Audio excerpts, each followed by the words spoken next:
안녕하십니까. 저는 KNS 휘문중학교 2학년 내신을 담당하고 있는 김진호라는 강사입니다.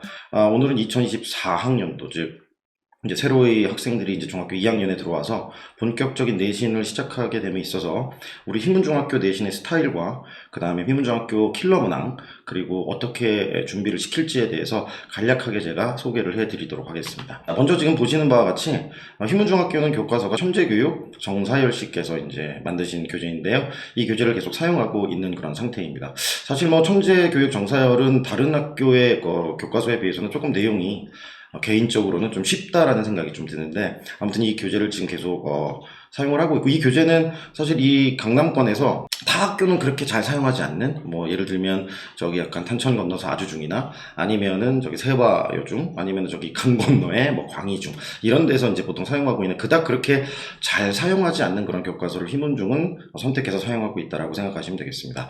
또 보시는 바와 같이 시험 범위는 작년을 기준으로 했을 때는 1학기 중간고사 1, 2과 나갔고요. 그 다음 1학기 기말고사 3, 4과를 나갔고, 그 다음 2학기 중간 5, 6과, 2학기 기말은 7, 8과에서 갑작스럽게 스페셜 레슨 2를 범위를 포함을 시켰는데, 이제 이 학교도 보면은 휘문이 좀 약간 변화무쌍합니다.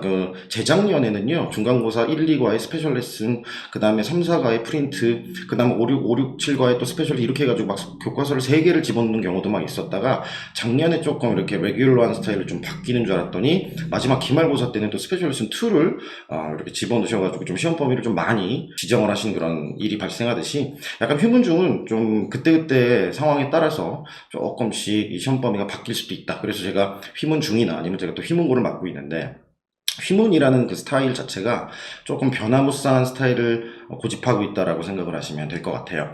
자, 그 다음에는 우리 시험 유형에 대해서 제가 개괄적으로 설명을 좀 해드리면, 요거는 2023학년도 1학기 중간고사를 보고 나서 제가 이렇게 분석을 한 표입니다. 근데 보시다시피 이 대화지문에서 벌써 총 7개의 문제가 나와서 30%를 차지하고 있다는 것을 보시면, 이 휘문중학교는 대화문을 이용한 응용 문제를 많이 좀 출연을 시킨다. 즉 약간 실용문을 많이 좀 중시하는 그런 학교다라고 생각을 하시면 되겠고요.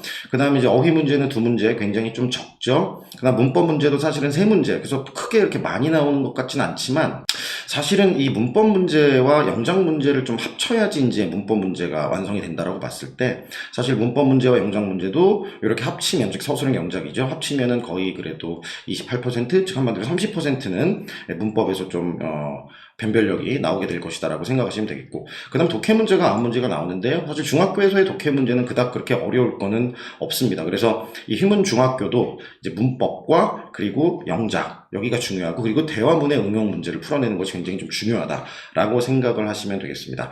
밑에 보시면 객관식, 주관식, 문항수가 나와 있는데 조금은 차이가 있습니다. 휘문중은 그렇게 많은 문제가 출연하는 학교는 아니고요. 객관식이 뭐 18문항, 그래서 72%, 그리고 주관식이 7문항, 총 25문항이 나왔는데, 처음에는 문항수가 조금 적어요. 그런 다음에 이제 2학기가 되면 점점 한두 문제씩 이렇게 늘어나다가 갑작스럽게 이제 2학기 기말고사가 되면 20판 후반대, 20판 8문항, 29문항까지도 이렇게 올라가는 그런 경향을 보이는 게 휘문중이라고 보면 되겠고요. 그래서 뭐 총 교과서에서 25문항이 나온다라고 했고, 그 다음에 이제 가끔씩은 선생님들이 이제 프린트를 나눠주시는 경우가 있습니다. 그래서 영영 단어 프린트를 나눠줄 때가 있고, 또 안 나눠줄 때가 있고, 그래서 그것도 그때 조금 다르게 되죠. 이게 이제 휘문중학교의 어떤 그런 객관적인 내신 시험 분석을 제가 한번 해본 결과고요. 그럼 몇 가지 문제를 제가 한번 소개를 시켜드리겠습니다. 일단 뭐 킬러 문항이라고 제가 이렇게 이름을 붙였는데, 일단 아이들이 굉장히 당황스러웠던 문제가 바로 이러한 그 어휘를 이용한 가로세로 낱말 퍼즐이었습니다. 근데 이게 지금 나온 지 한 2년 정도 이제 출연을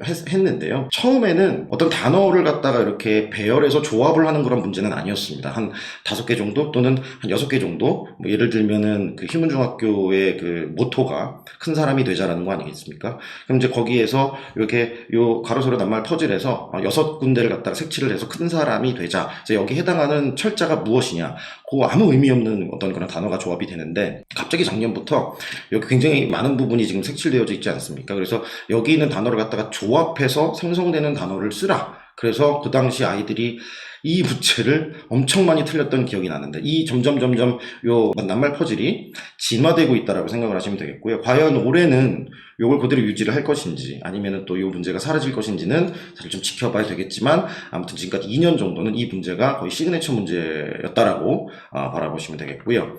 그 다음에 이제 윗글에 일치하는 내용만 있는 대로 고른 것 보시면 굉장히 보기가 많지 않습니까? 요거는 지금 본문에 나와 있는 내용을 이렇게 일치 문제를 냈는데 밑에 보시면은 뭐 A, C, D, F 뭐 이런 식으로 해가지고 보기를 상당히 많이 주는 그래서 여기 나와 있는 A부터 I까지의 보기를 아이들이 정확하게 구문을 이용해서 해석을 하고 내용과 접목을 시킬 수 있는 능력을 요구하는 그런 문제가 휘문중학교의 또 어려운 문제 유형 중에 하나라고 보시면 되겠고요. 그 다음에 요약입니다. 지금 여기서는 지금 이제 대화 지문을 이렇게 아래처럼 서머리를 해서 요약을 해서 이 괄호에 들어갈 말들을 갖다가 쓰라는 건데 이것도 조금 진화를 합니다. 이제 여기에는 대화 지문이 하나밖에 없지 않습니까? 갑자기 대화 지문 2개를 줍니다. 그런 다음에 거기에서 또 내용 일치 문제를 내고 그 다음에 외고식의 어떤 문제를 내고 문법 문제도 내고 즉 대화 지문에서 이런 요약문 문제도 나올 수도 있고 문법 문제도 나올 수도 있고 어휘 문제도 나올 수도 있고 즉 여러 가지의 문제를 대화 지문에서 출연시키는 것이 휘문중학교의 특성이라고 보시면 됩니다. 지금은 제가 뭐 킬러 문항 한 3개 정도만 이렇게 보여드렸는데 이 이외에도 상당히 많은 유형의 문제는 당연히 존재하게 되고요. 그리고 중요한 건 휘문은 조금 변형이 좀 있습니다. 그래서 어떤 표현이나 아니면 문장의 구조를 약간 살짝 틀어놓는 그런 경우도 가끔씩은 발생을 하는데 그런 거 보면 꼭 휘문고등학교의 문제와 굉장히 흡사하다라는 어떤 그런 생각이 들기도 합니다. 그래서 이제 특성을 한번 요약을 한번 해보죠. 일단 첫 번째, 대화 지문을 이용한 응용 문제가 굉장히 다수 출현한다. 그래서 대화 지문을 꼼꼼하게 숙지하는 것이 중요하다. 그리고 난이도 들쑥날쑥입니다. 막 언제는 전체 평균이 90점을 넘어갈 때도 있고요. 갑자기 언제는 전체 평균이 70점이 안 되는 경우도 있었습니다. 그래서 70점이 안 되는 경우는 상당히 어려웠다고 보시면 되겠죠. 제 기억에는 67점이었나요? 라는 걸로 제가 기억이 나는데 그 다음 범위도 작년에는 그나마 1, 2과 3, 4과 5, 6과 7, 8과 물론 끝에 스페셜 레슨이 들어갔지만 규칙성을 보장하기 힘들다라는 거, 그 다음에 지문 변형한다라는 거, 그 다음 네 번째로 교과서 본문 뒤에 각종 액티비티 내용에서 문제를 좀 출제를 합니다. 이제 범위가 1, 2가로 이렇게 좀 줄어들다 보니까 이제 뒤에 있는 액티비티에서도 갑자기 문제를 내는 그런 경향을 보였고요. 작년부터. 그 다음에 이제 요약 서술형 문제 굉장히 중요하다. 그 다음 교과서에 있는 그래머 포인트 그 외의 문법상에 대한 실력을 요구한다. 본문에 아무리 그 1과에서 뭐 부정사만 나왔다 그래서 부정사만 문제를 내는 것이 아니라요. 그 본문에 나와 있는 여러 가지 어법 포인트들이 있지 않겠습니까? 그러면은 거기에서 그 외의 어법 포인트 너희들이 이 정도까지 기본으로 알고 있어야 된다는 실력을 체크하는 문제가 출현한다라고 보시면 되겠고 그 다음에 가로세로 낱말 퍼즐의 진화 제가 아까 보여드렸잖아요. 그 가로세로 낱말 퍼즐이 이번에 과연 또 출연을 할지는 관건입니다. 그 다음에 이번에 선생님의 포지션이 좀 변화가 있었습니다. 보통 3분이 항상 이렇게 한 팀을 이루게 되는데 작년에는 2분이었는데 올해는 다시 3분이 됐다라고 제가 얘기를 들었습니다. 근데 그 중에 제가 이름을 모르는 제가 휘문중을 그래도 몇 년을 여기서 진행을 했었는데 제가 처음 이름을 들어보시는 2분께서 2학년에 지금 투입이 되신 것 같고요. 한 분은 그대로 진행한 그 한 분이 남아있는 그 한 분이 시험을 좀 어렵게 까탈스럽게 내시는 분은 그대로 남아있는 그래서 사실은 올해 또 문제가 어떻게 바뀔지는 아직까지도 모른다. 그래서 제가 밑에다가 uncertainty가 증가했다라고 말씀을 드리고 싶습니다. 자, 내신 자료는 이런 식으로 제가 아이들에게 항상 시험을 테스트를 봅니다. 그래서 굉장히 어렵죠. 그래서 뭐 영작 문제도 내고 그 다음에 뭐 빈칸에 들어갈 말도 집어넣어야 되고 그 다음에 이 중에 무범위 그러니까 범위가 없는 상태에서 어법도 선택을 해야 되는 그런 문제 이런 문제를 제가 내면서 아이들에게 본문을 숙지시키고 있다라고 생각하시면 되겠고요. 자, 관리 방안에 대해서 말씀을 드리면 저희는 뭐 매회 단어 리뷰 본문 암기 테스트 항상 진행을 합니다. 그래서 테스트가 통과를 못했다 미통과했다 그럼 남아서 재시험 보고 클리닉을 받고 귀가를 시키게 되고요. 매수마다 테스트 결과 전송은 뭐 당연히 저희 학원은 기본으로 가고 있습니다.